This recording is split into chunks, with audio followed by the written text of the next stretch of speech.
Hello, I'm bringing my Come Together tour across the pond to the United Kingdom and Ireland in March. March 15th, I'll be in Dublin, the 16th in Belfast for 2 shows, the 19th in Manchester, March 20th in London, the 21st in Glasgow, March 22nd in Nottingham, and March 23rd in Cardiff. Tickets and info at tomsegura.com/tour. 100%. Cheers. What's it called when you get loose skin cut off? Is there a procedure?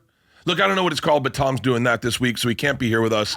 And I have an absolute legend and a fellow runner. That is my favorite part about you, Travis Barker. Dude, I watched your Cribs. I watched your reality show. I'm a fan of Big 182. Like, I'm not into cars, but the kind of cars you're into, I'm into. Nice. And I have a fear of flying. Let's fucking go. Let's go. Dude, so real quick, let's talk about running. Okay. You ran the Two Bears 5K. I did. I just showed up. Someone had hit me the night before at like midnight or 1, and they're like, oh, there's a 5K tomorrow. My first 5K I ever ran was your guys's. And shut up. I just showed up and I ran. I actually missed the finish line at your guys' 5K. For real? Yeah. You just kept going straight? Yeah, because I like saw things online after that, and they said, Trav just showed up and ran and just ran right off. Dude, it's actually because I didn't see the finish line, and I just kept running. It was the most punk rock thing ever. They're like, dude showed up like Forrest Gump, ran fast as shit, and bounced. Yeah. And we were like, damn. Oh, Tom was like, I got to meet him. It was pretty cool. Dude, I had an eye out for you, but you were incognito. You were like, hoodie on. Yeah, I had a hoodie on. I didn't really know. I'm not like a runner that knows what to wear or what I'm supposed to do. I'm just like, I just started running one day. Very Forrest Gump like. Really? You know? Yeah. Wait, what? Like, I know why I run. I don't know why I run. I just got out of couples therapy, and that was a big mistake. Yeah. Oh, so like your head's all... 5 minutes ago. Yeah. 5 minutes ago. You seem pretty calm and balanced. Yeah, I have some shit to work through. Yeah. I have some like legit, like one of those bad ones where you're like, Bert, why aren't you talking? Yeah. Yeah. I feel you. No, but I think I ran because I loved it. And then in therapy, I was like, I think I ran because I was looking for my dad's approval. Like, and so I don't know why I run. Yeah. And I'm running your 5K next week. Oh, amazing. Amazing. That's cool. I did yours. You're doing mine. I'm so excited. It's in New Orleans, February 8th. Yes. February 8th. It's February 7th. I don't even know. But what got you like, you're an interesting dude, because I know you partied. I remember in your reality show, you're just smoking weed. And I was watching you. I have a very lasting memory of you. Your family's in at the restaurant. I think your in-laws were there. And you were in your Escalade just smoking weed. Hot box in the Cadillac. Yeah. Just trying to get through that lunch or that meeting. It was a wedding meeting, like about our wedding. And it was just so tedious and repetitive. So I had to get high every time I walked into those meetings, you know? But yeah, no, years later, when I found out I was having my son, I just literally had this idea like, I need to be a better human. I need to be stronger. I need to be faster. I need to be like a good example. So I ran to the freeway and back from the house I was living at. It was about 4 or 5 miles there and back. And I just started doing that every day because I knew I wanted to be better. And around that same time, I walked into a boxing gym, just started boxing and jumping rope, like learned how to jump rope with this boxer named John Braze, who had a spot in the valley out here. And I just never have left it. Even when I wasn't sober, when I was doing drugs, I would wake up and run 3 to 5 miles a day. For real? Yeah, for real. So I party every night usually, and no drugs, just booze. Yeah. But I run or work out to get the poison out.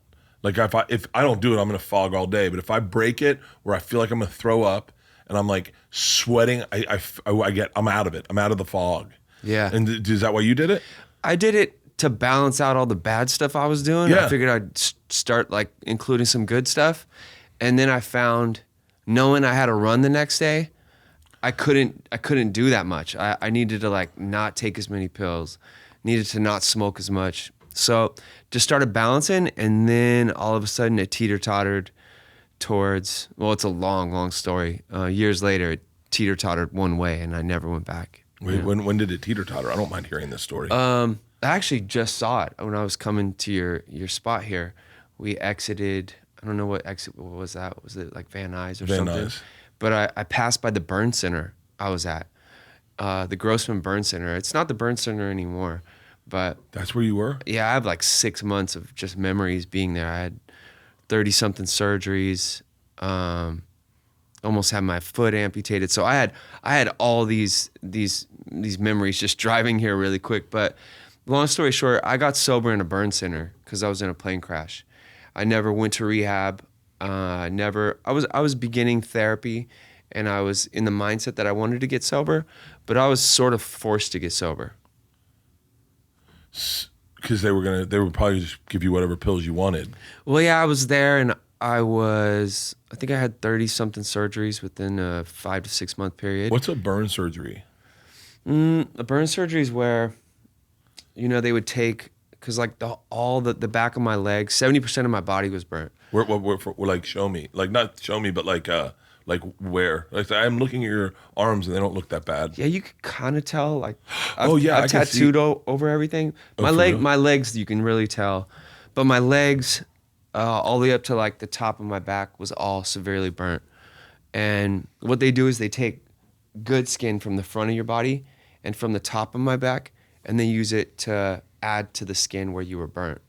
So this is a really stupid question, but were they mindful to just get the whole tattoo and bring it down? Or no, they can't. No, it's like a cheese grater. They just cheese grade your skin off, and then they place it. It's amazing what they do. Like Dr. Grossman is the best at what he does, and so is the Augusta Burn Center I was in Georgia. But yeah, they basically use the good skin on your body to replace all the burnt skin. Do you know how sometimes like you see a video on Instagram and it's someone in a wheelchair and you always go like, man, I can't imagine that being me. Was there a part where when it first started, you're like, wait, this is fucking me? This isn't my story. I mean, for sure. It started off like that. Like, I can't believe this happened and I'm in a burn center. And but then when drugs started like wearing off and I started figuring out that I also lost like 3 of my best friends, that was and the 2 pilots that were in the plane, I was just like, it's not really, it's even darker. It's not about me. It's just about everything. Like, I just lost trust in the world. I was like, how did this happen? Yeah, I was such in a bad mental place, but you seem so good right now. No, through all that, did a bunch of post-traumatic work, fell in love with running. And is that why you're putting on these 5Ks? Because Jelly and I were talking about it today, and he was like, I don't know why Trav's doing this. He's like, I think he's like, I don't know if he realizes he's saving lives. Like your fans, they're fans of yours that go, I might get the chance to meet him. You know what? I'm gonna train for a 5K, and then they get in shape, or maybe they fall in love with it, and then they go out and run your 5K. Which the one you did in LA was everywhere. Everyone talked about that. That was like the hottest 5K. I mean, it's like I'm into 5Ks. I'm into races. I grew up running. My dad ran marathons, so I grew up going to them. Cool. Okay, what's your favorite? Okay, hold on. What's your favorite race to run? I don't have one. Like what distance? Oh, I mean, the half marathon's pretty cool. Half marathon's fucking gangster. Yeah, it's the best race. It's the best because it is an accomplishment. Correct? For sure. Oh, I felt so accomplished after doing it. It was, I think I did your guys' 5K and one other 5K, and then I did the half marathon. Really? So, yeah, I think for me it was, after everything I went through, they actually told me I wouldn't run. They said, you won't run again. You're, from all the stuff that happened to your foot and your grafts, you're not going to be running again. Might not be playing drums again. So I just started like checking off everything they said I couldn't do. Like, bam, bam. And that's where I started getting addicted to running. And then through these 5Ks, I meet people that are telling me they've never thought about running or walking a 5K. And I have all these people that aren't normally outside, aren't normally doing any kind of exercise, that are out there just like doing it and doing things they didn't think they could, are capable of. So that was really cool. And then I just, like, your guys' 5K, gosh, who did I run with? that was a beast. Was it Cam Hanes? Yeah. Do you know Cam? We've talked before, just like on Instagram. And right as I go to the front, they're like, "Hey, you want to set off the race?" And I'm like, "Yeah, for sure." And then he's right there, and he's like, "Hey, what's your mile?" And I'm like, "The fuck? I don't know. What's my mile? Like, I don't really run like, splits? yeah, I don't even know what he's saying. It's like another language to me." And then he's like, it was just kind of like, I don't remember what it was, but to me, how I translated it, he was like, "Try and keep up." That's what my head was like. So I ran my ass off, just basically trying to tail him, Yeah. And that's what I've noticed every race. There's someone like him that just keeps me going and I'm competitive with, that I don't even know before the race. It just turns into your person, and you guys motivate each other and you guys push each other. And I love that. Like I'm really into MMA. I'm into boxing. I'm into watching people train. I'm into the hard work that goes into something like that.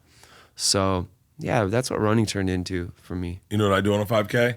I find a nice ass and I follow it. There you go. Dude, it'll get you through when you get to like mile 22 on the LA Marathon. Yeah. I'm running down Sepulveda. I don't even like driving down Sepulveda.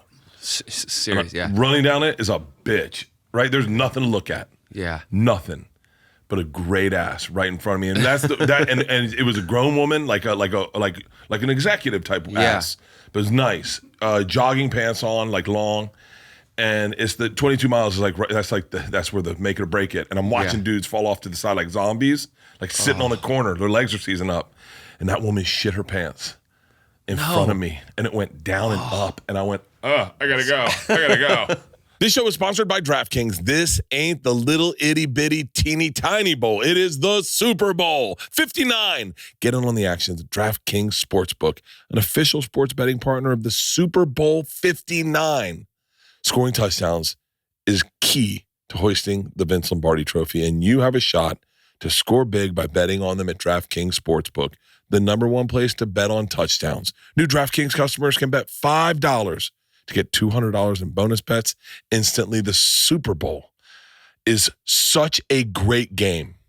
It is a time when everyone gets together. You get your DraftKings Sportsbook app. You download the app right now. You get in with all your friends and you place your bets, and you will love the game. I'm telling you, I bet on every Super Bowl. And this year, I'm betting on. Download the DraftKings Sportsbook app and use code BEARS. That's code BEARS for new customers. Get $200 in bonus bets instantly when you bet just $5 only on DraftKings Sportsbook. The crown is yours. Gambling problem? Call 1-800-GAMBLER. In New York, call 877-8-HOPE-NY or text HOPE-NY 467-369. In Connecticut, help is available for problem gambling. Call 888-789-7777 or visit ccpg.org. Please play responsibly. On behalf of Boot Hill Casino and Resort in Kansas, 21 and over, age and eligibility varies by jurisdiction. Void in Ontario. Bonus bets expire 168 hours after issuance. For additional terms and responsible gaming resources, see dkng.co/audio. Tired of deciding what's for dinner on busy weekdays? Get dinner done the easy way thanks to HelloFresh.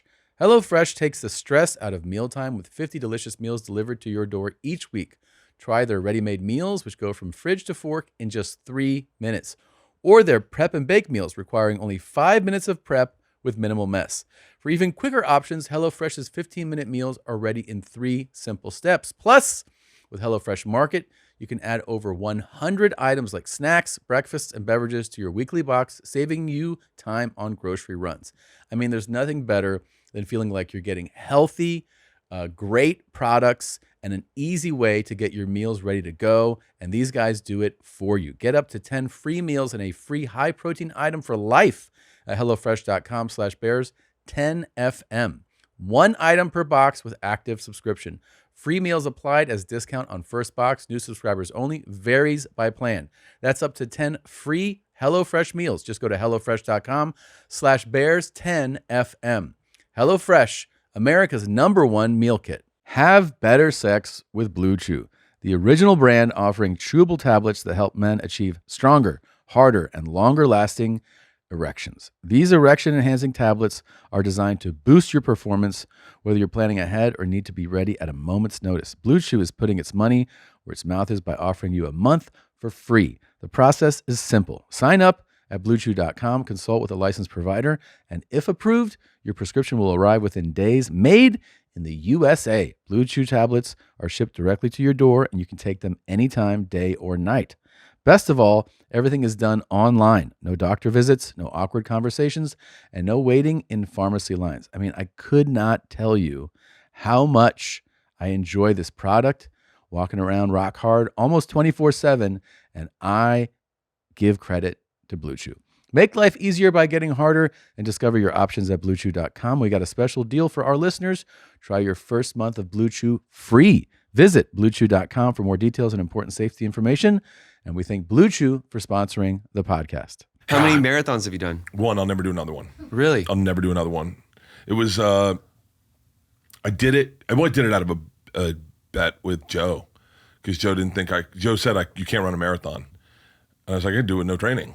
I was like, in my head, I was like, the Native Americans walked from Florida to Oklahoma. I think I can. Yeah. The human body is impressive. Of course. And so, I mean, I don't think I had the same motivation they did, but I said, I think I can run a marathon, no training. And so I went out and ran the LA Marathon with no training.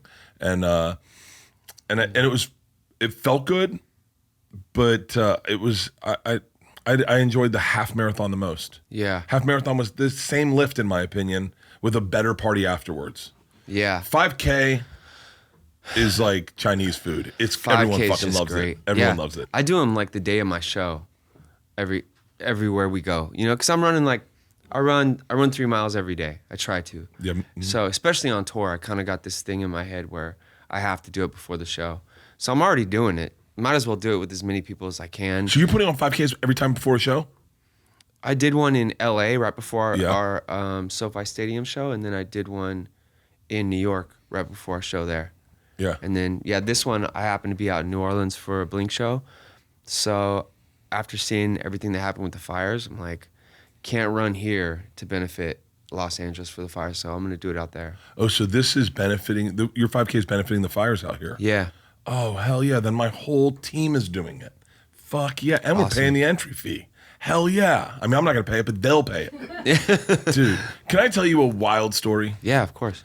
So, who's the band that, you may not remember, the band that opened for you guys in LA when you guys played, I think, SoFi maybe, or the Forum, or who was the band? It was this last time? Yeah, this recently. Pierce the Veil. Pierce the Veil. Fucking Pierce the Veil. So my daughter says to me, I need Pierce the Veil tickets. My daughter's, now she's 18, she was 17 at the time. I need Pierce the Veil tickets. And I was like, okay. And so, you know how you do, and I'm sure you do, like, you call your agent, you're like, can I get Pierce the Veil? I'm not familiar with them. My daughter's obsessed. And she was like, they're like, yeah, we got her. We get great seats for Pierce the Veil. She comes home that night, and I was like, how's Pierce the Veil? She's like, have you heard of a band called Blink-182? I go, yeah. She goes, Dad, they're fucking amazing.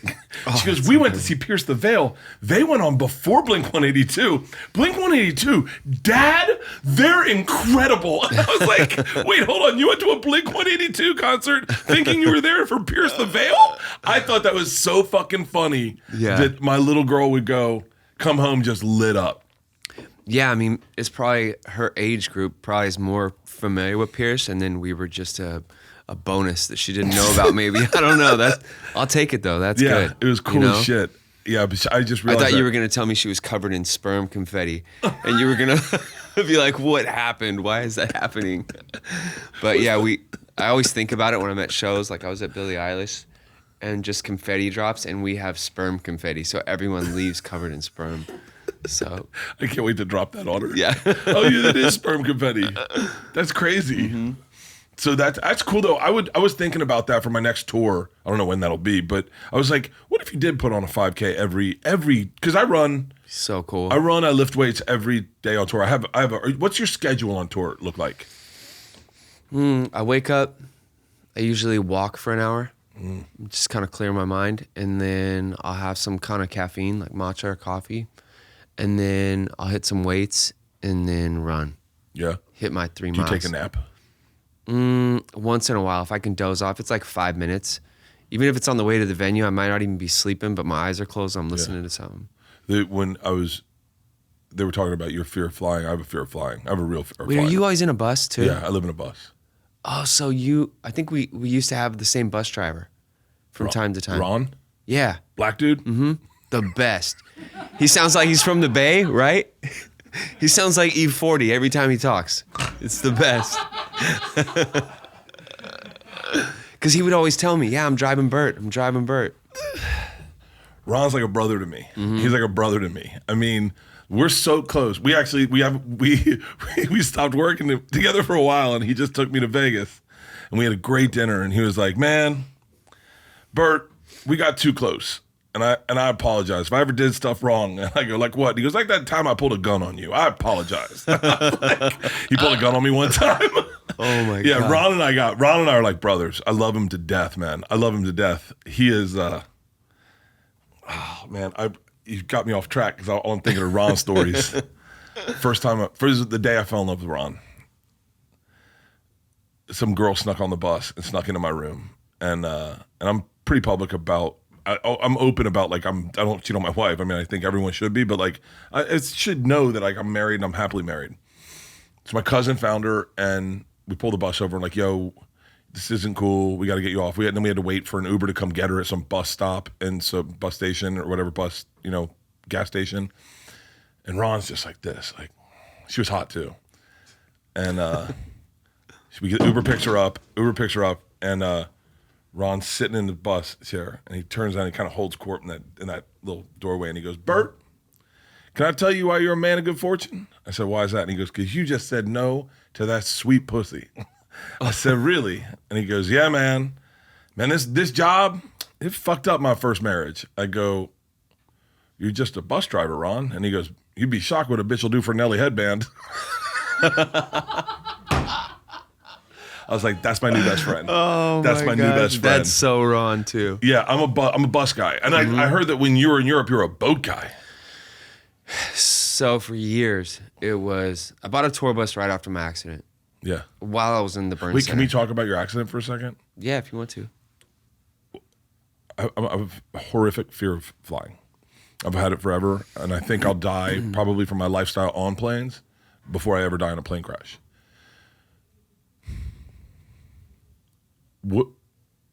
How quick does it happen? It was quick. Everything was really quick.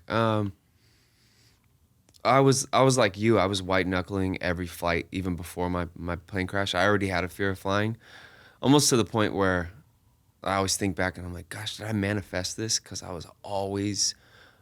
was just always in the back of my head. I was always afraid of flying. I was always avoiding it, and then it all happened pretty quick.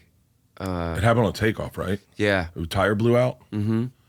And do you get thrown around the plane? Because it's private, so I'm imagining you're probably not wearing seatbelts. No, I was wearing a seatbelt. Oh, fuck. I was wearing a seatbelt, and yeah, I was the only one awake. Like I just was like, because I was the only kind of nervous flyer too. But yeah, I wasn't sober. I had taken a few pills, had a drink, Thank God. smoked a couple blunts in order to even get on the plane and go home that night. Because I was like, we have a commercial flight tomorrow. Like it's just whatever. Everyone wanted to get home, so we booked a private. Yeah, tires blew on takeoff. Plane went out of control, caught fire, and then hit an embankment. And then everyone was dead on impact besides me and AM. He was the only person I could get to because he was on the side of me. And I went forward to try to get to everyone else, and my arms caught fire, my hands caught fire, and then that's when I jumped out of the emergency exit, jumped into the jet that was full of fuel. Were you able to do the thing that they say? Fuck yeah, I got out of that plane so quick. Like Really? My fight or flight was on. I grabbed DJ AM, woke him up, opened that door. Yeah. Well, I had to shake him. He was the only person I could get to. And then opened that door and then jumped out. And you jumped in the jet fuel? I unfortunately jumped right into the jet fuel. Yeah. And then, my whole body caught fire. Ran for some distance alongside a highway and then couldn't figure out how to get my body off fire. And then someone in a car was like, "Stop, drop, and roll." And I could hear it out of all the noise and the sirens and everything that was going on. I did that, and then AM padded out like the last bit. It was like my socks, because they were like super, soaked in fuel. Oh, fuck. And then a few seconds later, like maybe a minute later, like the plane like completely like burst into flames. And then that was pretty much everything. But it happened so fast. Like taking off is the worst thing for me. I'm back flying now. It's been almost 17 years. I've flown for the last 2 years, but takeoff is like the worst thing imaginable for me, How did you get back into a plane? Well, I spent a lot of time off of it, like you said. Took the bus, would drive from LA to New York to get on a boat from New York to London, which was another 10 days. So I did all this for so long. You know how sexy I find that? Like I go, that give me that life. I'll do that. Yeah, I would love that. If you told me, you got a show in London, but here's the deal. Take a train to Chicago, you're going to drive to New York, and then we're getting you on a fucking bus, a boat across the Atlantic. Yeah. I'd be like, hell yeah, man. But I'm not doing that sober. I'm doing that drunk. This show is sponsored by Via. Let's be real. 2025 has been all about change, whether it's work, personal stuff, or just the daily grind. It can be hard to keep up, but here's the deal. When things get hectic, we don't have to go through it alone. Embrace the power of nature and elevate your everyday with Via. Trusted by over 500,000 happy customers, Via is the Swiss Army knife of wellness, dedicated to harnessing the natural benefits of hemp to create high-quality wellness products. Whether you're looking to improve your sleep, focus, recovery, and add a little pep to your step, Via has something for you. So if you're 21 and over, check out our link to Via's website, link in our description, and use code BEARS for 15% off. And if you're new to Via, you get a free gift of your choice. I'm telling you, these things are awesome. They also have some non-THC products that Leanne uses for sleep. And let me tell you something. She's sleeping amazing. Mostly because she's sleeping in a different room. I'm snore pretty bad. If you're 21 and over, check out the link to Via in our description and use code BEARS to receive 15% off. And if you're new to Via, get a free gift of your choice. After your purchase, you're going to say, hey, where did you hear about us? Please support our show and tell them that we sent you. Enhance your everyday with Via. What's in store for the future of business? Ask 9 experts and you'll get 10 different answers. Bull markets, bear markets, fluctuating rates. If only we had a crystal ball to predict it all. Until then, over 41,000 businesses have future-proofed themselves with NetSuite by Oracle, the #1 cloud ERP that unifies accounting, financial management, inventory, and HR into one seamless platform. With one source of truth, you gain visibility and control to make quick, confident decisions. Real-time insights and forecasting let you peer into the future with actionable data. When you're closing the books in days, not weeks, you're spending less time looking back and more time focused on what's next. And what's better than saving time? You don't have to waste time trying to make sense of everything. You have one place to look and it's all there for you so you can make informed decisions about your business. Whether your company is earning millions or even hundreds of millions, NetSuite helps you respond to immediate challenges and seize your biggest opportunities. Speaking of opportunity, download the CFO's Guide to AI and Machine Learning at netsuite.com/bears. The guide is free to you at netsuite.com/bears, netsuite.com/bears. Yeah, I did 5 or 6 transatlantic crossings. Shut the fuck up. Yeah. Is it rough? And the Queen Mary too. There's times that it's rough, but it's not bad. I mean, it beat flying for me for a long time. I would just have to leave 2 weeks before a tour to get there. And then the guys would leave, obviously the day before. Tour was over. It'd take me 2 weeks to get home, So. God dang. But yeah, I mean, I loved traveling in a bus. And then something hit me around the same time I met my wife. I was like, man, fuck anything that has power over me. Like I was just weeding all of that out of my life. Like I was running towards anything I was afraid of at the time. I was just like, fuck this, fuck that. Like I'm not going to be weak. Like nothing's going to have power over me. And flying was the next thing. I was just like, I'm going to do it. And then I had told her, I said, just surprise me when it's going to happen. I'm down to try it.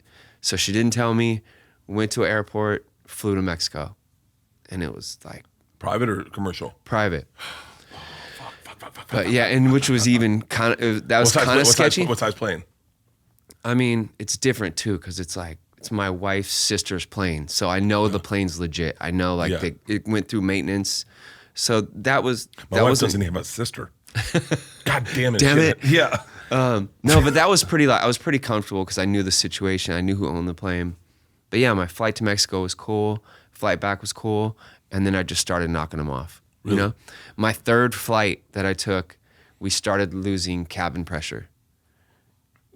It was terrible, and I'm like, and I feel it. I'm like, babe, my ears. It feels like we're landing right now. She's like, you think so? And I'm like, 1,000%. Like, your ears aren't plugged. And then I'm looking up, and the door to the plane is open, and I see them. They're like, I see them stressing, and I see homie grab the oxygen, and I'm like, babe, I'm going up to talk to him. Something's up.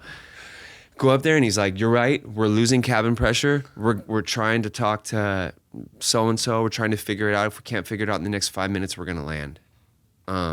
Luckily, like 5-10 minutes later, they figured it out. The plane was okay, but that was the only close call that I've had since my accident, which kind of set me back for a few flights. But yeah, I figure that there's like a million things that could kill me, right? You know, being in a bus, they say, is way more dangerous for us than being in a plane. I just think That's what they say. Yeah, I just feel like it's a little less. It's just not as horrible or horrific as a plane crash. Yeah. A bus crash. Yeah, you yeah, know? yeah. On a bus, But- maybe it rolls, and I think I got some chances. Got a lot Yeah. of pillows in my room, but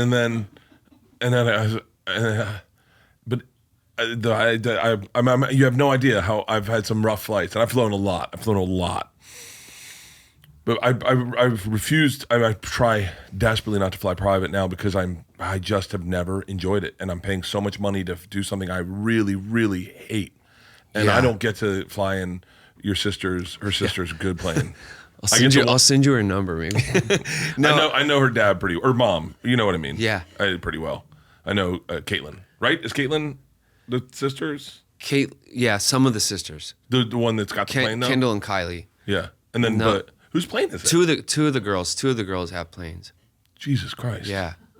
What's that like? You're like, I mean this, I hope this comes off right, but like, they're kind of like American royalty, Yeah. that family. And you're like a regular kid who Super. didn't go to college. Just played the fuck out of some drums and yeah, played in punk rock bands my whole life. Yeah. And then you just roll into that family, and it's gotta be a fucking whirlwind. Yeah, I mean, it's not like I live in the same neighborhood as them or anything. And I like all them. Like, I knew Kim before I knew Court, like, you know, my wife. So, I don't know. I'm just unapologetically myself. So I never feel like out of place or whatever, you know? They don't seem like people that would put you out of place. No, they're all super normal too. Like, they're not. I don't know what anybody thinks about them, but maybe it's because I'm so close to everybody that they're just normal people like us.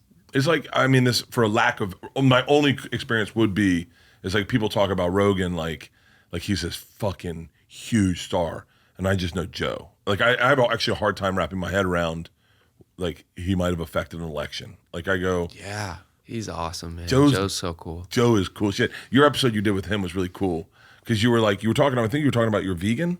Yeah, and I didn't know Joe goes for vegans pretty hard, you know?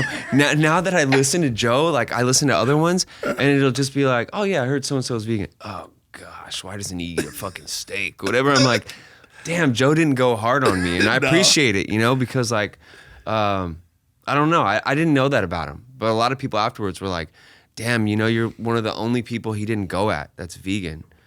And I don't know why, but yeah, we had the same Muay Thai coach, Sean. So we had like a lot of people in common and like some boxing guys. Did boxing help? Do you have a problem with confrontation? Oh, I do. Really? Yeah. Oh, bad. And Joe told me if I got into jiu-jitsu, it would help with that.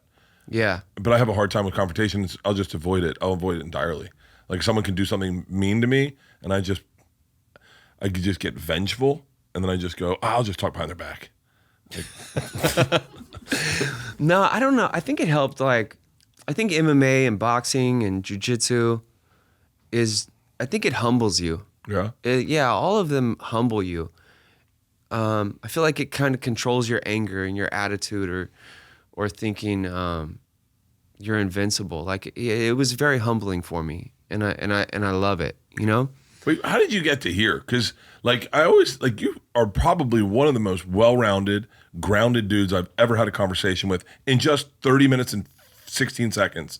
I'm like, God, man, I want this. Like, what pill does he take in the morning to get this? Like, I want to have nothing to have power over me. I want to be like, fuck it, I'll just do it. I want to like that, like, but you weren't always like this, right? I mean, I know the moment where I figured out like anything I was afraid of, I was gonna or anything that was causing trauma too. Like my plane accident caused a lot of trauma that I didn't really deal with. And I was in a massage actually one time. You like massages? Yeah. It's the best. Yeah. So I was in a massage and this massage therapist, she's like, you're holding on to a lot of shit. And I was just like, you know, the stuff you don't want to hear. And I'm like, what? You know? And then she's like, you should try breath work. And I was like, okay. And then my friend Lucas, who wasn't my friend yet, but there was this guy who like tattooed from head to toe. He would hit me sometimes. Wait, I think he hit me up. Really? Yeah, he's like, did he do the Paul brothers? Teach them how to breathe? Yeah, he hit me up. He's like, yo, I can help you. I can help you breathe. He's the truth. So like he always hit me and I'm like, this guy looks like me. He's going to teach me how to breathe, whatever. I don't know. You know how that happens sometimes? And I'm like, okay. And then one day I just hit him back and I'm like, yeah, let's do it. And even going into it, I had all these restrictions in my head. Like, I'm not gonna fully let go. I'm not gonna fully immerse myself into this and, you know, this and that. I think I was kind of a little nervous about it. And then I did it, ended up doing breath work for an hour and a half with them, ended up bawling my eyes out. Like I couldn't even control it. You're almost in like you feel high. You feel like you're on another planet once you get into like the rhythm of breath work. And I started dealing with all this trauma. And it was such a game changer for me. And I actually did it the day before we flew. My wife and I did it together. And it was like, just every time something like people that have passed came to me, like it's been so healing. And I didn't really know anything about it or believe in it, but it was really helpful for me. This is how broken I am. I heard, what is it, hour, 45 minutes of breath work? Mm-hmm. I go, can we do that in like 15? No, I thought the same thing. Yeah. But you know all those things that you like think about and you're like, fuck, I don't want to do that. Everything. I just have to. I heard it on a podcast the other day. I'm like, she said you basically got to pretend like, well, I could die tomorrow, so I am gonna do it, and I'm gonna do it, 110%, and everything I'm gonna kind of think about, because kind of tomorrow's not always there, And I started thinking about that just with anything that I had coming up, like, fuck, I don't want to go to rehearsal. Shit, could be your last rehearsal. Go kill it. That kind of mindset. Oh, wow. Okay. All right.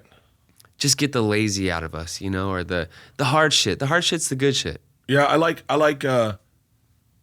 do that with working out. I said to Jelly today on our walk, a friend of ours passed away, Kenny Flores. He was on my podcast, he's the sweetest guy in the world. And I saw that the other day. Yeah, I'm sorry. I didn't know how much I meant to him. Yeah. And I met his friends and his family last night, or his friends mostly, and they were explaining how him doing my podcast, We Did Something's Burning, was such a big deal. And then I saw a post today. And I said to Jelly today, I was like, I'm bummed because I really liked hanging out with him. And I was hoping we could party one more time or a couple times. I think I was like, well, run into him a few more times. We'll party a few more times. I said to Jelly, I was like, I know you don't live forever, but I was like, I thought he'd be here tomorrow. Like, yeah. I don't but that's how life works. Yeah. It's just sometimes you're not there for tomorrow. Yeah. Yeah, I feel like you have to seize the day and not think of things like I have to do this. More like I get to do this. It's like a blessing. I get to do ad reads. You get to do ad reads. Fuck you yeah. get to do therapy. I get to do fuck off. No, seriously. This is how I walked out of therapy. Real cool. I can't wait to talk to Travis Barker. And my wife's like, I'm sorry. What started you being afraid of flying? When I was two things happened within the same week, I think. Was it Lou Campanella? The catcher for the Yankees died in a plane crash. And I walked into my dad's office and I said, what year was Lou Campanella? What year did he die? Roy Campanella. That can't be it. 93? No, it was a different catcher. Maybe it was, I forget. There was a famous person who died in a plane crash. And I went into my dad and I said, wait, what does that mean? And he said, he's dead. And I said, did he have kids? And he goes, yeah. And he said, I said, what's that mean? He goes, he'll never see them again. And I was like, hold on, what's that, like forever? He was like, yeah. And then we flew to, might have been Roberto Clemente, and I was zero. I was zero then. I forget, my dad told me that story. That's one of the things. And then the first plane flight I took, as they were taking off, I said to my mom, I said, okay, that's high enough right there. And we're taking off. She goes, honey, we're going higher. I go, no, we're good right here. We're flying. And they go, we're going real high. And when we went above the clouds, I just started fucking panicking for the whole flight. Here's the problem. I don't mean to take up this. I want to hear you talk, but I'll tell you this because we both have a fear. I was terrified of flying. The last sober flight I took, I was 18 years old, and we were flying to the Virgin Islands, me and my whole family, as a graduation present to me. And my mom, oh God, this is getting into therapy shit. My dad and my sister were making fun of me because I was scared, and I started crying uncontrollably. It was terror. I was a panic attack, and they were still making fun of me. And it was bad. And then when we landed, my dad goes, that shit was real? And I was like, yeah. And when on our flight home, my dad took me to the bar at the hotel we were at, and I was panicking that we had to fly home. My dad goes, buddy, let's get you a couple rum runners. You'll be fine. And he bought me 2 rum runners, and I drank them. And when we got to the airport, I was like, I could use like one more, and I should be good. He bought me 2 more. I killed them. I've never flown sober since. I've flown sober since. I've done it a couple times, but that started my problem drinking on planes. Yeah, that started my drug problem. Flying before my accident, in order for me, number one, just to leave my kids and go on tour for 3 months in Europe, I'd have to take a handful of pills, smoke a blunt, and have a shot of tequila. What was your favorite pill? Just to get in. Norcos, Oxycontin, Percocet, I was a Vicodin. Xanax guy. Yeah, Xanax. Anything really, anything that'll numb me. Yeah, and that's what led to my drug problem to begin with, was flying. It's kind of weird, and then at the end, when I don't need to fly anymore, I have no drug problem. You know, I didn't need to really numb myself anymore.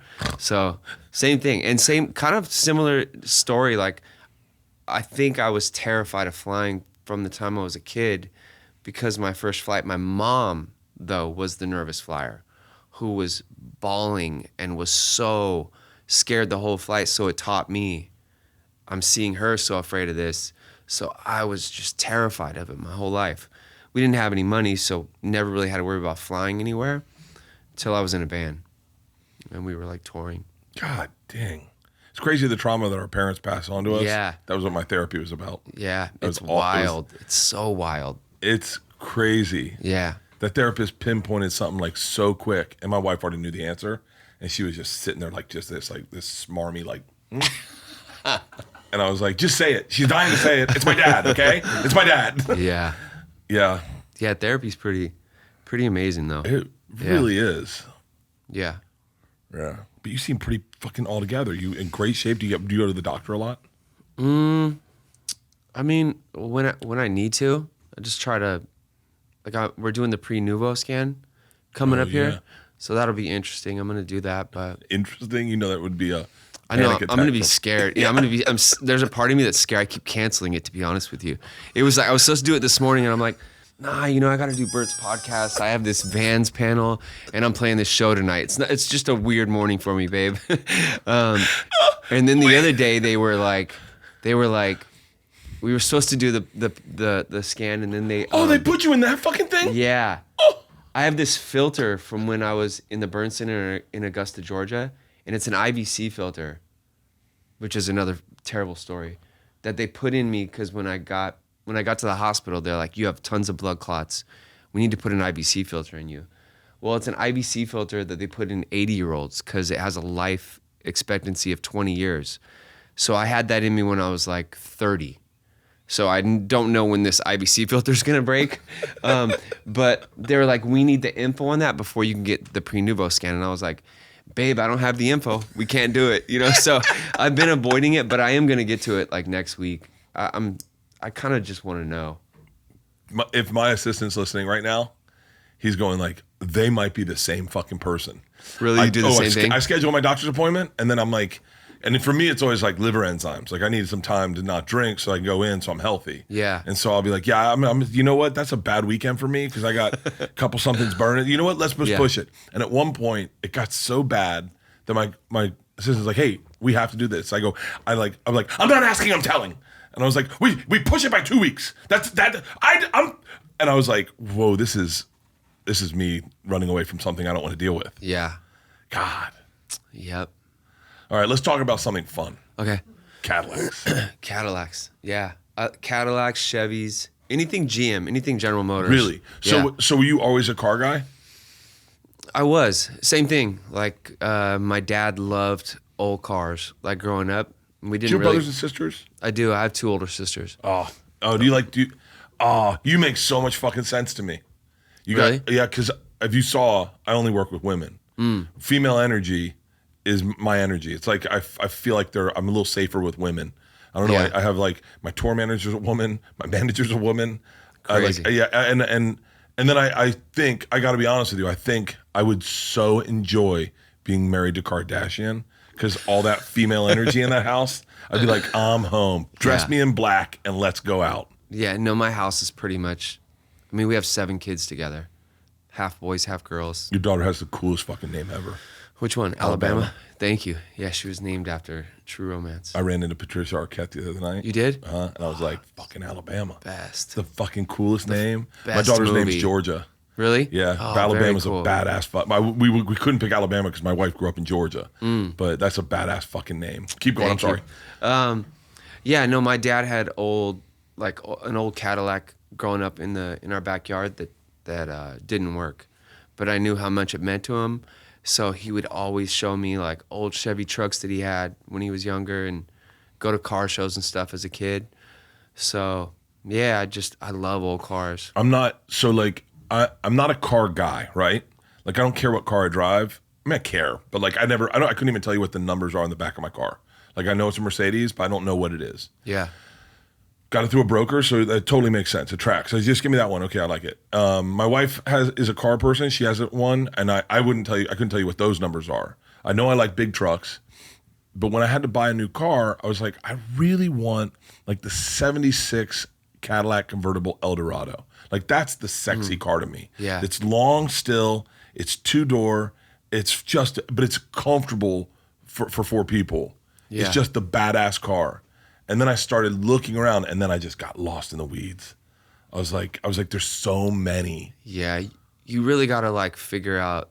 There's so many options. It really like what cries out to you, you know? Yeah. To me, it's like, yeah, boring cars are not it for me. Like, No. you know what I mean? Like, Yeah. I'm like, yeah, like Impalas. I think growing up where I grew up, there was like a lot of lowriders and hot rods and stuff. So I have a few Impalas. I just picked up 96 Impala, which is like the last year they made the big body Impala. Yeah. And it has 454 miles on it. It's beautiful. Really? But it's kind of a car, unless you really know, people might mistake it for a bucket and just think it's just like, you know. Oh, is that it? Nah, that's my 63. I have a 63 Impala too. I've had that car for like 20 years. 63 Got a Impalas is sexy. Grand National GNX. Oh, shut up. Grand National GNX, pull that up. Is that like the Monte Carlo almost? It looks like the Monte Carlo, yeah. Dude, but it's the same thing. It's like most people would just most be like, people it's a don't know. bucket. Yeah, but Dude, it's like. So wait, is this the car that they were? I deep dove. I follow a lot of black dudes in Atlanta that restore cars, but black dudes' tastes in cars are unique. They're very unique, and the Monte Carlo is like one of the most coveted cars in that community. Yeah. And Carlos Miller, shout out to Carlos Miller. He's from 85 South. You familiar? They're comedians, but they have a great podcast called 85 South. You should meet Carlos because he's a big car guy too. Oh, nice. But we were talking about it, and the Monte Carlos or the GNXs, I think they released so few of them that then they would then put out a newsletter to go, hey, just so you know, we're doing like an upgrade. So if you want to bring your car in, it was like fascinating. It was almost like niche culture before the internet. Yeah. Like, I think that's the coolest fucking thing. I mean, I think the internet makes those cars cool because people start talking about it. Yo, there was only 500 of these. You know what I mean? McLaren designed the engine. It's just like there's not a better car. Is there? Like, do you have a white whale, like a car where you're still looking for it? I mean, the first big body Impala is a 58 too. So if I had the first big body Impala, the 58, and then the 96, that'd be pretty cool. I have a 59 Impala. I'm fixing up right now, and then I'm a sucker for Chevy trucks too, like K5s. Yeah. Yeah, I have a couple 72 K5s. I just got turned on to, and like I said, I'm not a car guy, but I just got turned on to patinaed trucks. Mm-hmm. They're beautiful. Patina trucks, same thing. Guitars like that too, that are like derelicts, that are like fucked up in the most beautiful way. That looks worn, you know? Yeah. It's like a vintage T-shirt, you know? But it's a guitar or a car, and you just like preserve it like that. I almost bought a shirt off a dude on the street. Yeah? This is the coolest fucking shirt. What was it? 1979, the Whaler Inn from Boston, Massachusetts. And it was, you could tell, I was with my daughter, and you could tell this dude bought that shirt there. He was an older man. Yeah. And he bought that shirt there, and he'd been wearing it ever since. And it was so fucking perfectly worn in. And I said to my daughter, I go, fuck going to those stores, the thrift stores.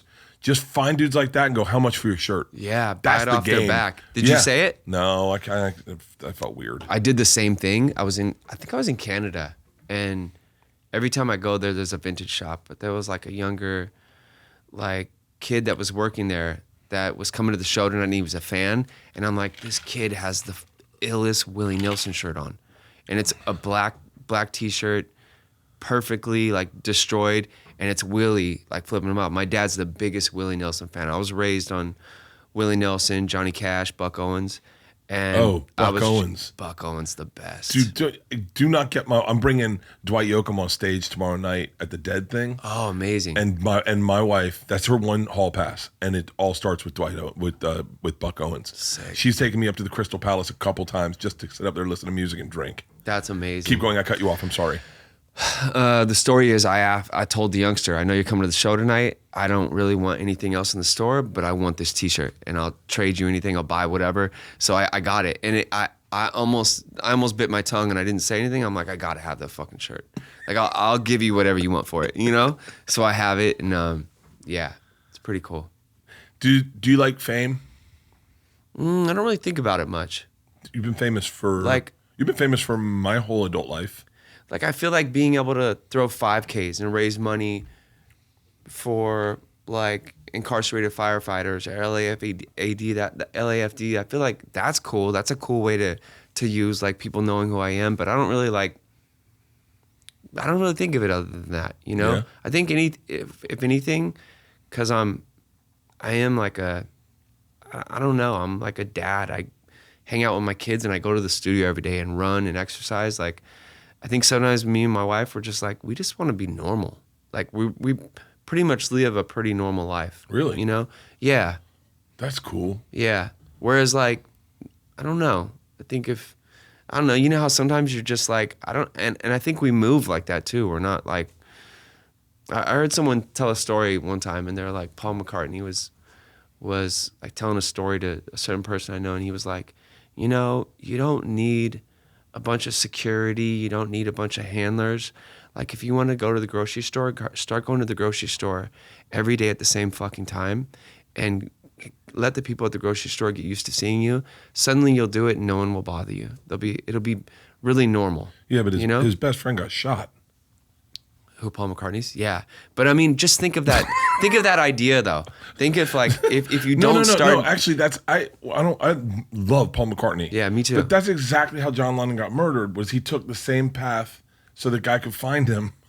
Crazy. Same time, went to did the same thing. I mean, like that's like crazy advice. Yeah, that's what happens when you're so famous. No one questions you. Yeah, everyone's like, "That's great advice, Paul." I think it's just about doing. I think it's about doing stuff where people like appearing normal, move like you're normal, and people won't treat you different. Then what if you don't? What if you're not normal? Like, okay, because today I was in the grocery store, and I got recognized, and I said I was with Stacy, that lady you just met. And she goes, it's because you're just loud. You're just a large person. And I was the lady, I bought a bunch of steaks for my sister's birthday. The lady said, can I come to the party? And I went, yeah. And then as she left, she said, I'll see you tonight. And I said, you better show up. And then everyone looks at me and then they go, hey, Bert, what's up? But you are covered in tats. And you were covered in tats before that was like a thing. Like but so like when you show up, people, you draw the eye automatically. And then they go, oh shit, I know that guy. That's fucking Travis. That's Travis Barker. Holy shit! Like, can you just go to the grocery store? I will, but like how you handled it, like you acted normal, right? Yeah. You were like, oh yeah, for sure. You go to the party, whatever. I feel like that's what you do, and then they just like, oh, it's just Bert. What up, Bert? You know what I mean? People just start to treat you like you're normal and like you want to be treated. I am pretty normal, but I do like fame, and I think it's gross. Talked about that in therapy. Really? Yeah. Yeah, I mean, I think it's cool to like be able to have people know who our band is and make songs that people can use to get through whatever they may be going through or something. That's cool, but I'm not like stoked like I go somewhere and they're like, oh, that's Travis Barker. What, you know what I mean? Yeah. I don't know. And if they do say that, I'm like, oh, I'm humbled, and I'm like, oh, I'm honored. Whatever that you like a song I did or an album I produced, or I don't know, ran a 5K with me, whatever. I'm cool, but I'm like, I don't know. It doesn't really make my dick hard, you know? Yeah. Like being famous, it's like whatever. Yeah, I should say this, by the way, also, because Jelly would kill me if I didn't. We're doing Two Bears 5K again in Tampa this year. I saw it. Yeah, we're doing it. Me and Tom and Jelly is a part of it. And it's going to be fucking huge. And if you want to come, we'd love to have you. Oh, I would love to be there. Yeah. I saw you guys announce the other day. Yeah. Stoked. We're so pumped. We're going to party on the field at Raymond James Stadium after the 5K. And I'm so excited. Your guys' setup at the one I went to was so cool with all the wellness stuff and the I think it had like cold plunges, saunas. We had a bunch of workout equipment. We had a rope climb. We had free beer, sampling of Porosos, bunch of hydration stuff. Hydration's my shit. I get like 2 IVs a week. Really? Yeah, but it's so I can party. Yeah, I just drink elements. I clot my blood. My blood's not the best, so I get blood clots really easy. Yeah. So I just have to drink a bunch of elements. I'm like crazy about water. Really? Yeah, I drink 4 liquid deaths right before I go to bed every night. Yeah, just murder them. They're great. I murder them. Dude, at I think it was our last 5K. In LA, I ran, and then everyone's like, hey, go cold plunge. And our cold plunge, I didn't realize, was just this big tub that everyone had been in all day. It was fucking gross. So like, yeah. Do you guys do anything like that? Or is it like when we went to cold plunge, we got done, and they're like, Jelly, Tom, Bert, we got cold plunges set up for you. And we go to walk over, the girl goes, hold on. Let me change the water. And I was like, smart. What? She goes, it's been a minute since I've changed the water. So they redid it. Smart. I had this kid that was like, yeah, you going to go in, Trav? And I'm like, all these people are watching me. I'm like, yeah, I'm going to get in, whatever. It was like, it was disgusting, though. It tastes like someone's foot. I like the idea of it being there, but yeah, we got to figure that out. Yeah. So what are you going to have at this one in New Orleans? I'm excited. I don't know. This one's super last minute. Originally I was going to do it in LA, just to do a 5K in LA. Then the fires happened. And then everyone said, no one's going to run in this air. Like, the air quality's terrible. Yeah. So I was going to be in New Orleans for Spotify, and I said, let's throw it out there. And I feel like everyone knows how terrible everything was that just happened in LA, that hopefully everyone will go run and, like, we can raise some good money for it. Where's it at? It's at, hang on, I know where it's at. Abadumdum Park? Autodum Park at 9 a.m. What time are you running? 9 a.m. You're going to run at 9 a.m.? I don't know, whatever time. I think we're announcing a few bands, too. I think End It from Baltimore is going to play, like, this really great hardcore band. Yeah? Yeah. What music do you listen to? I listened to everything. I was like, you still are kind of like, you're the person, you and maybe Tommy Lee, but you a little more so, were the first person that introduced me to the fact that drums are in everything. they are. Like, I didn't know that until I see you on something. And like, I think I saw you with Post Malone and doing during the pandemic. And I would like, you just would, and it was like so cool that I was like, you really are into everything.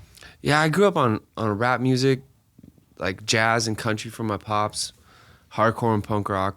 Anything that was involved in skateboarding as a kid kind of like raised me. Can I show you something? Yeah. Last night, look, you guys can edit this out if you want. I don't give a fuck.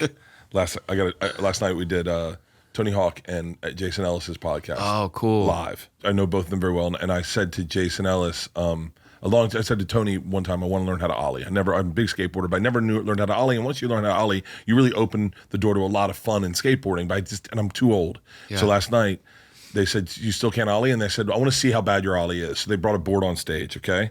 So this is last night. Now, mind you, Tony Hawk has always told me, I can get you to Ollie in 5. If you give me 5 minutes, I can get you to Ollie. Whoa. Okay. So this is them. That's Ari Shafir bringing out a board. Okay. And the first one you'll see is my weak-ass Ollie, okay? So that's me on the board. By the way, I'm pretty drunk. Okay? And then that's my attempt at an Ollie. Now, Tony Hawk says, okay, let me help you. I'm going to hold you back, and I want you to try it again, okay?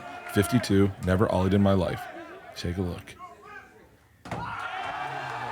Dude, I fucking Ollied. And I saw the first one. Yeah. And you're drunk. And I'm drunk.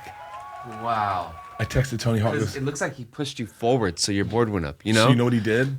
He said, when you Ollie, you're moving backwards because you're scared. Mm-hmm. And Ollie is a forward motion. So I just need you to move forward. So he just moved me forward. Whoa. And that's amazing. Dude. That was a good Ollie. Thank you. That's crazy. Dude, I woke up this morning and I texted him and Jason and I said, I woke up a different man. I Ollie. That was so cool. It's so cool when you learn how to, like, do you remember? Honestly, I can't believe that him just like posturing your body made you Ollie that much better than your first Ollie. That was insane. It's great. It sucks that I can only Ollie with Tony Hawk. So I need him in order to skate. Yeah, he just goes by you and just so I was up all night thinking of ways I can Ollie. I go, so if I put my dip rack in my bench and I gotta practice my Ollie. That's so good. Dude, it's like crazy. Do you remember when you learned how to play drums when you first started and you're like with your feet? I think the feet's the hardest thing about the drums, right? Yeah. I mean, I started playing on pots and pans, and then my dad and mom thought they should get me a drum kit, and they were right. My son's the same way. My son, Rocky, is 14 months old, and he's the same way. He just plays on everything. I also practiced all the time while he was, in his mom's stomach, and he just plays guitar. Like now I'd be like, practicing for something. That's like crazy. A show. I couldn't even do that. So even when I do it to this day, he'll go to sleep. If I just start tapping or I like practice on a practice pad, he goes right to sleep. Really? And he does the same thing with guitar. So it was like that, but then they just fed me. They just kept feeding me stuff like, hey, you want to go try to take a lesson? You want to do this? And yeah, really, like, it was like one of those things that, it was like the one thing I was really confident in because I'd practice so much, and my dad and my mom had such a strict regimen for me. Like, you have to practice 2 to 3 hours. You can't go out. You can't go play with your friends. So I would just go in there and play something, But I think, and I loved skateboarding when I was a kid. Luckily, I had good friends around me that were like, you're way better at drumming than skateboarding. Just keep playing drums, And I did. But yeah, figuring out that thing that you love or that you're passionate about that doesn't feel like, it doesn't suck. Like, it really builds confidence. Yeah, and it doesn't feel like work. Yeah. And what you said is like the confidence. Like when you put your 10,000 hours into something and someone's like, hey, do you want to try this? And you're like, oh, I feel confident. I'm ready to try this in front of everyone. Yeah. It's a cool feeling. Yeah. I think AM used to say something. He used to say, like, find something you love and figure out a way to get paid for it. That's life right there. Yeah. I'm bummed he's not alive. Yeah, me too. Did you see his documentary? Yeah. Pretty amazing. Yeah. Especially like they used him narrating that documentary from the last time he spoke at a meeting. Pretty incredible. It was pretty incredible. And I tell you what, you guys were all like the MTV famous group where it's like you did your cribs and you guys all, didn't he like date Nicole Richie or something? And like, so like that was like the whole Paris, like, and I always, I always found that, I don't know what's wrong with me, but I always found that very cool. And I know you're all my age, but I looked at you guys like, God, that would be cool to be a part of that life and be a part of these scenes. And the closest I ever got is I went to Rod Stewart's daughter had a party. Oh yeah, Kim? Yeah. Yeah. And they took away the caviar from me. So I didn't know you could, I liked it. And so I was just eating it. And they're like, that's not for you. That's the only party. That's the only close I ever got. But I'm not that kind of person. But I always thought you guys were all so cool. I thought it was cool. Like I remember seeing you had an Escalade and I was like, oh, that's badass. I want an Escalade. But I was poor and I was like, those are like cool dreams. Like you get your cribs and you show your cars in your house. I was like, oh, that's cool. I want that. That'd be badass. Yeah, that was that was a cool time.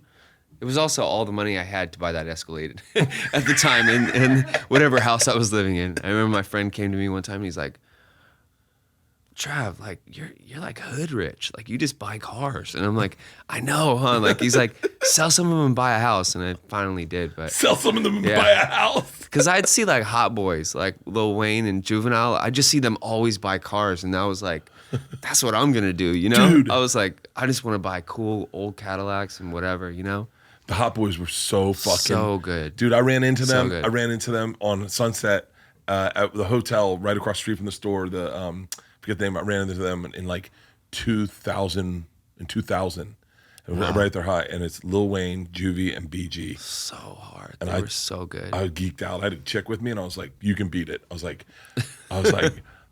"Yo, Wody, what's up?" So good. God, man. Who's your favorite celebrity you ever met? I know it's got to be weird because it's like, It's hard. I don't even know. like, is there someone in music where you met and you kind of geeked out and you're like, "Oh, shut the fuck up"? Prince. Yeah, I love. That's probably my favorite artist of all time. Love Prince. God, Prince was. Yeah, Lemmy from Motorhead too.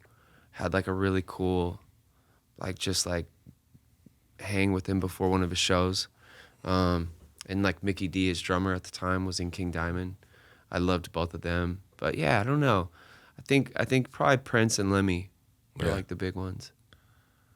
I think I stopped. Like I was pretty geeked out to meet you. I was curious what car you're going to drive in. Oh, 'Cause I I know. I drove the Escalade V. Have you seen that? No. Oh no. Is this the beast. electric one? Nah, it's the V. It's a hog. It's like, it has like crazy exhaust. It has more horsepower. Has like sport features. It's nasty. Is that the one that's kind of out like a there right Ninja. now? It just looks like an Escalade, but this motherfucker is mean. So yeah, that's like my daily driver if I'm not driving an old school. Really? I only drive old schools pretty much if I'm going on a date with my wife or bringing one of the kids out somewhere or just to the studio and back. If you had one tour, I do this thing. I'm not good at it. What I do is I ask a question, then I answer it. Yeah. So you understand what I'm I asking. do the same thing. My partner Tom Segura says it's called making it all about myself, but it seems like I only ask questions so I can answer it. But if you had one tour that you look back and you go, "Oh, that I could do that exact tour for the rest of my life." Like how many tours have you guys done? Like probably 20. I've done so many. Yeah. I mean, they're different. Like Transplants, like my other band, Transplants, Distillers and Rancid. That was a really cool tour. Cypress, Blink, and No Doubt was a really good tour. Cypress, Blink, and No Doubt. Yeah, it was a cool tour. And were you That was like a smoking weed moment in then? time. I was. Yeah, I was definitely smoking weed at that time.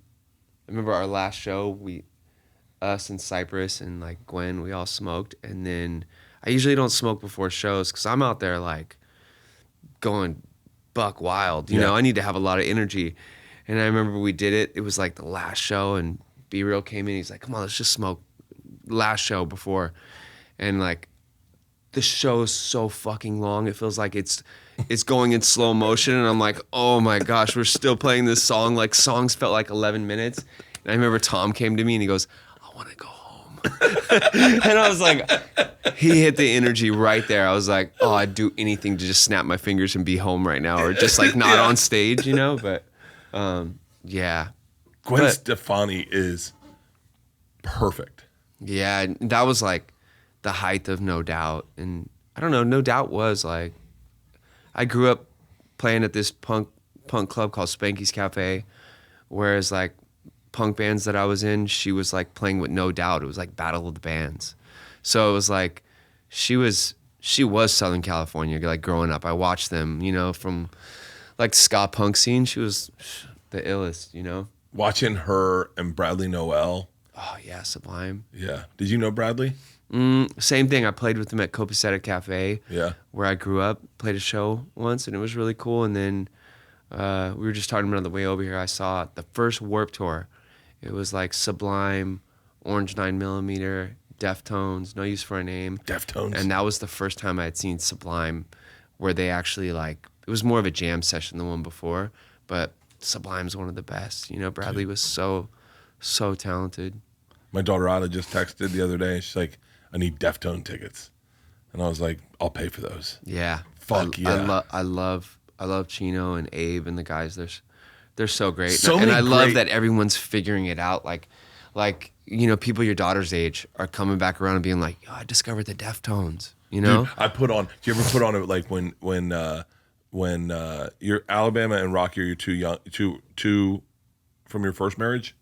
Rocky's from my marriage right now. Marriage right now. Wait, yeah, Rocky's 2. Rocky's 14 months. 14 months. Okay. Yeah. Okay, I thought you said 14, and I was like, oh. No. Alabama's 19, Landon's 21, like my son. Yeah. Do you remember? And maybe they were numb to it because I put in comedy for my kids, and like they kind of deconstruct it, not in a fun way.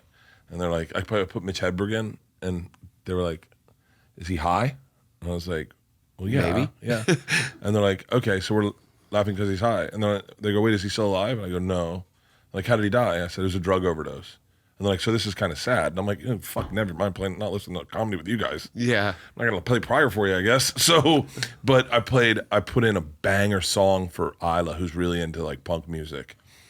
I was like, "You ever heard Pennywise?" And she was like, "No." And I put in Bro Him, and it's a guy centric song. Yeah, very. But so good. Yeah. And she was like, "Oh," and then I hit pause and I explained the song, and then she was like, "Okay, start it over."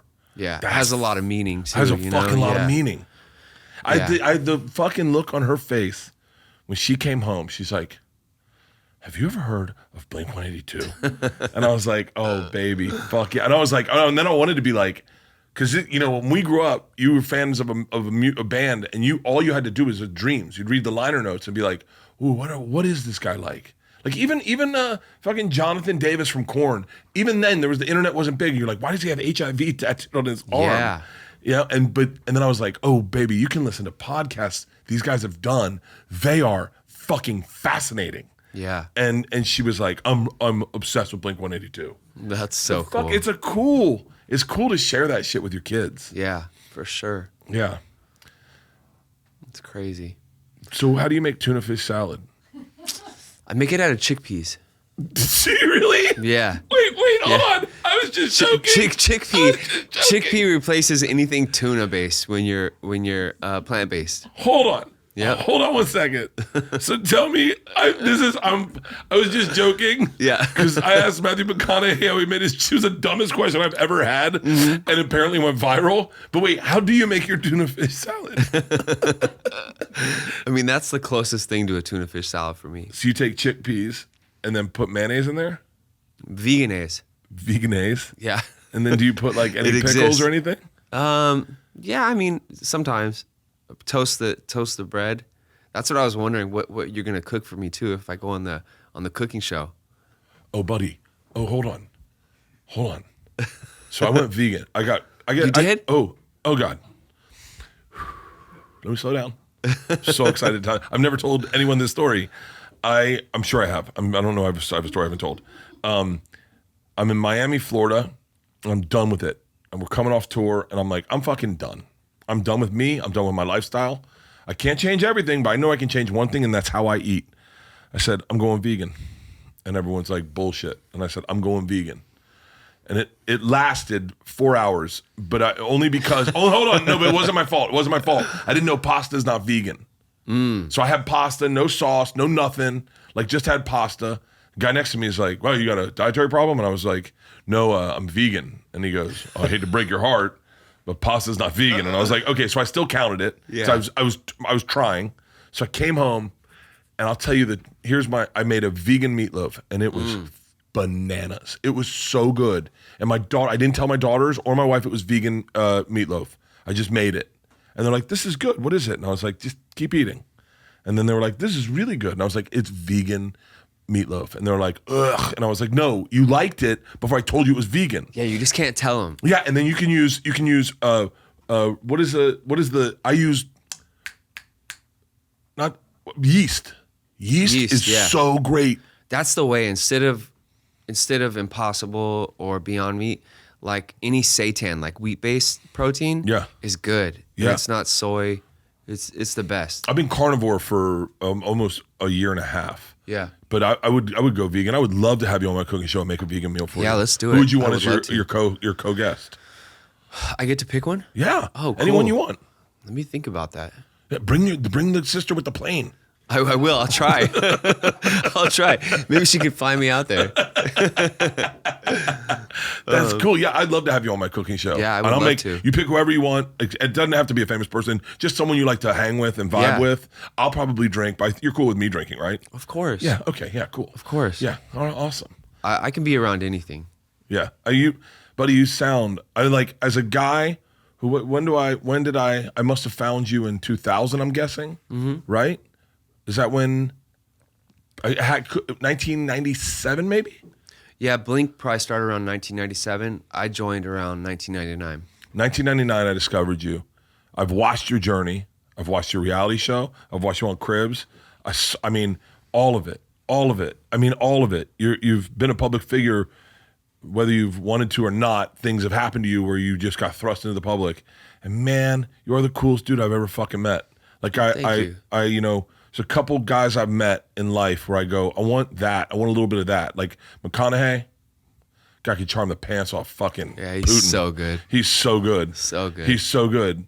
But just looking at your eyes and like how you're just so present and grounded and just relaxed, I was like, okay, maybe there's something to being vegan or getting drugs out of my life. No, I mean, you guys, there's like you, like Shane Gillis, like Joe Rogan. You guys are also rock stars. Like I hear all about it. You know, I hear like Chito Vera from the UFC. Yeah. To the fighter, he's like, he tells me, he goes to everyone's shows and he's like, they're rock stars, homie, straight up. You know, mm-hmm. And I hear a running theme through everything you're saying. Like, it's like comedy is the new version of a rock star. Those guys are partying like rock stars. They're just as wild as rock stars. So, and it's exciting. It's exciting. I'll tell you this: so, my daughters have both seen Shane Gillis live, and they didn't have the same look after seeing Blink 182. Yeah. Oh, I bet, dude. The first time I watched him, I was like, I just couldn't believe it. I watched his stand up, and it was so good. You know. Yeah. But and then I just heard like so much about him, you know. But it's like being a comedian couldn't be cooler than it is right now. It's pretty cool. It's pretty fucking cool. It's pretty cool. It's pretty cool. I love it. But you know, much like you getting into drums just because that was your thing and you were better at that than skating. It's like I got into comedy, you know, in like 97, 90, probably 99, 98.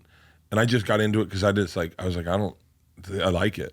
There was no career in it. Yeah, like, you're just funny as fuck. It's not what it was. It wasn't what it is today. Isn't what it was then. Yeah, I just dug it, and I thought it was like counterculture, and it was like a way to like. I like telling stories, and it was a fun way to tell stories.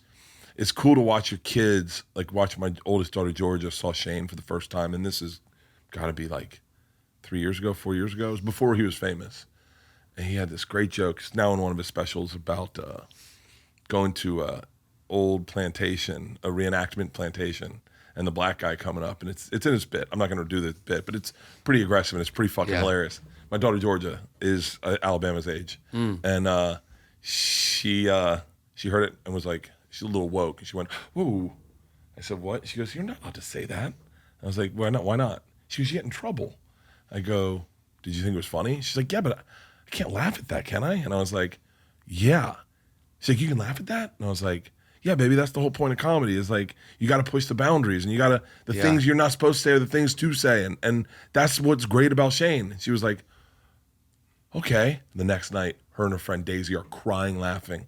Next thing you know, all the girls are back at our house and Shane's Beautiful Dogs comes out. Fucking 15 girls in our screening room, and they're watching Beautiful fucking Dogs. 15 That's girls great. watching Beautiful Dogs, and they're like, "He's the GOAT." And I was like, I got specials on there too, girls. Yeah. No, it is. But like for like youth to be in it, I feel like comedians was like a thing our parents were into, right? Yeah. Like my dad would watch Eddie Murphy or whatever, but like it's different now. It's different. It appeals to a whole different crowd. And I feel like, like I've heard like Chappelle say it. I've heard like all the greats say it. It should be almost like a fantasy world where you say whatever the fuck you want. Yeah. And you express yourself and you talk your shit. You know what I mean? And no one takes it too serious. Like just enjoy. Oh, dude, whatever. I was roasting the Bones Brigade last night. Like Steve Caballero, I was like, God, he looks like one of those cholos that took up painting, and I'm going like, I hope these work the best of the best, and this is for only like me and you will get this, gosh. and the Bones Brigade, and I was like, you guys were cool, but let's be real, your early skate videos kind of looked like Al Qaeda training videos, and then we're like Search for Animal Channel, all that stuff. Oh, and I go, my God. you're doing these moves where you go, Dude, that's so funny. But yeah, comedy's fun as fuck. But it's not. is. But dude, you should be able to watch it and kind of escape from reality yeah, and just, you know? disappear. That's the best Yeah. compliment you ever get. Is, yo, man, I've been going through some stuff. It's been really rough, and I haven't laughed in a while.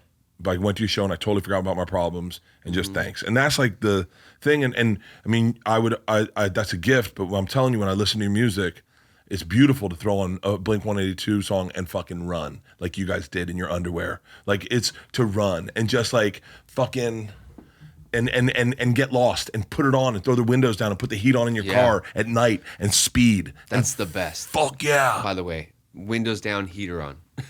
Or in a convertible, the best. Dude. But yeah, that's the goal is like music's got to be your escape too, you know? Comedy, whatever it is, like just offer people like an escape from reality. And I'll tell you right now, I think what you're doing with these 5Ks is the coolest damn thing. And I'm not saying that because we were also doing it. I'm saying that because I just think the more people should do these, because it's a great way to build community. It's a great way to get your fans involved and get them healthy. Yeah. And that's the most important thing. I mean, as someone who's been through so many health traumas as yourself, like the idea that how beautiful is it that your fucking legs work and you can get yourself out there and you get to have sun hit your face, and it's awesome. Yeah. And not, you know, like there's like fans of yours that probably have never thought about running, but they're like, oh, Bert's doing this. I am gonna try it. And Let's then do it it. leads to a life of like health and wellness. You know what I mean? It's cool. Even if you want to drink and eat whatever the fuck you want, but you go out and you do these 5Ks every once in a while, it's like, it's the balance. You know? I'm gonna have a huge flag. February. When's February 7th? Mm-hmm. Next February. This Friday. This comes out Next Monday. February. This Friday, February 7th. I will be running on the 9 o'clock run on Go to runtravisrun.com. Runtravisrun.com. I will be running. If you're a fan of mine and you want to run with me, find me. I will be at registration. I will have a huge flag, like when the Asian people travel in Europe. I'll have a huge flag, and you can find me and you can run with me, and we'll go at a moderate pace. We'll do a 10-minute mile. Fuck, we'll do a 12-minute mile if everyone wants. And we'll have fun, and we'll have a blast, because that's what it's all about. And we'll feel healthy, and hopefully this starts a journey for you to get healthier. And if your husband is overweight, and you're listening to this right now, and you're like, God damn it, I need to get him off the couch. And you're in New Orleans, you meet me, go to runtravisrun.com, and you meet me at 9 a.m. that on the 7th, and I will fucking run with you. And you're not gonna be able to keep up with Travis, but you fly. No, I might chill. Court might run it, and I might run at her pace. Really? Just like, yeah. Well, shit, never mind. Don't show up. I'm running next to Travis and his wife. I'm running at her pace. I want to just be on her pace. Jesus Christ. I've never met a Kardashian. God. I'd be nervous. I won't want you to watch me meet your wife. 'Cause I'll say the inappropriate thing, be like, No. it's like I'm in such a fan since you were a child. She'll be like, huh? I really like Chloe. No, she's the best. Yeah, your wife is pretty badass. That whole fucking cool. family's awesome. And if you want, you please come to Tampa May 4th. We're going to be doing the Two Bears 5K. Jelly will be there. I'll be there. And you're playing with Jelly tonight? Mm-hmm. Playing with Jelly tonight. Came about like last minute, and I was like, of course. Like, so badass. Playing a Bob Seger song. It's like, what are you it's playing? a burner. What are you playing? Hollywood Nights. Yeah, it's Nights. Yeah, yeah, and Jelly singing it, like, oh, it's so good. Yeah, it's gonna be awesome. Can't wait. Dang. I'm going Saturday. He's doing another benefit Saturday. Nice. I got my sister's birthday's today. I was going to buy a bunch of tickets, and then my sister's like, "What about my birthday?" I was like, "Do you want to go see Jelly?" She was like, "No." I was like, "Okay." So I'm making her steaks, and then Dead on Friday, Jelly on Saturday, Chinese New Year's on Sunday, New Orleans on Monday, your race on Friday. I'm fucking there. Cool. When do you go back after New Orleans? Do you leave that night? I'll leave like the next day. The next day? You're not going to the game? Mm-mm. No? No, I'll be like in and out. You're flying? Yeah. Yeah, I'm already like nervous about it. I'm like, it sucks. Once you get there too, then you're like, fuck, how do I have to get home too. How about this? I'll give you my number, and then I'll text you when I'm flying. Yeah. And I'll do the same. Because if you're not flying, you're confident. Yeah. Like you can easily know I'll be on a plane and I'll be okay. And you just be like, hey man, it's nothing. 4 hours. You got this. Yeah. I'll tell you what, I'm going to sleep right now. I'll text you when I wake up. And then I'll be like, because that's part of the things is like that buddy thing. I did Totally. John Mayer one time texted me and he was like, I know you're afraid of flying. Read this article. And I was like, you really don't know me that well. I don't read. I was like, is it a podcast? That's so funny. Dude, I love you. Thank you for doing this. Yeah, I love you too, man. Thank you for having me. And you are. Appreciate you. You're the best, man. Thank you, man. You're the best. Oh, fucking clip that out. Clip that out. That's our promo. Bert and Tom, Tom and Bert. One goes topless while the other wears a shirt. Tom tells stories and Bert's the machine. There's not a chance in hell that they'll keep it clean. Here's what we call Two Bears, One Cave.